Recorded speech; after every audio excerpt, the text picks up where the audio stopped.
Even knowledge, at a certain depth, becomes a veil. Non-duality here doesn't arrive as a grand declaration or a spiritual achievement. It arrives almost reluctantly, like something the mind would rather not accept, because it leaves nothing left to improve, nothing left to chase, nothing left to fix.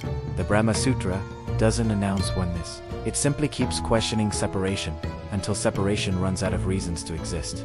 And what's unsettling is that the questions don't disappear. They just stop pointing outward. They begin circling back toward the sense of I that has been quietly assumed this entire time. At some point, the inquiry becomes almost embarrassing, like asking a mirror to explain your own face.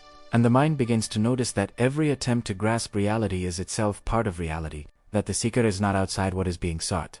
And this realization doesn't feel blissful or dramatic. It feels ordinary. Almost too ordinary. Like noticing you've been breathing the same air you were searching for somewhere else, and suddenly the whole effort of understanding feels slightly misplaced. Not wrong, just unnecessary. This is why the Brahma Sūtra doesn't end with answers. It ends with exhaustion. Not the tiredness of failure, but the tiredness of completion. The kind that comes when there is nothing left to resolve, because what remains cannot be improved or removed. It can only be noticed. And even that word feels inaccurate, because noticing still suggests a doer, a witness standing apart. But here, even witnessing softens, even awareness stops performing. And what remains doesn't announce itself as truth. It simply refuses to leave.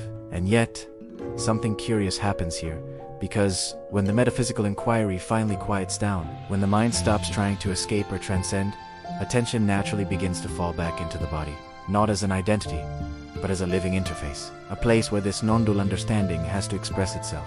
Because realization that doesn't touch breath, posture, sensation, nervous system isn't complete. It remains abstract, floating, ungrounded. It's almost ironic that after dissolving everything into oneness, the journey turns back toward muscles, spine, breath, heat, balance, discipline, because the body was never the obstacle. It was the instrument waiting to be tuned.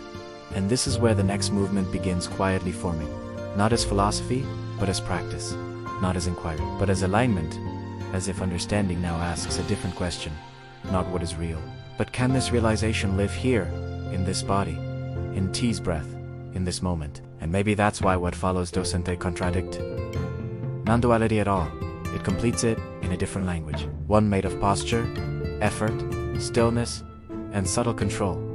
Because if consciousness has nowhere to land, it remains incomplete, and so the journey continues, not upward or outward, but downward into embodiment, into the disciplined intelligence of the body itself, where the Hatha Yoga Pradipika waits quietly, not to explain reality, but to prepare the vessel that must live it.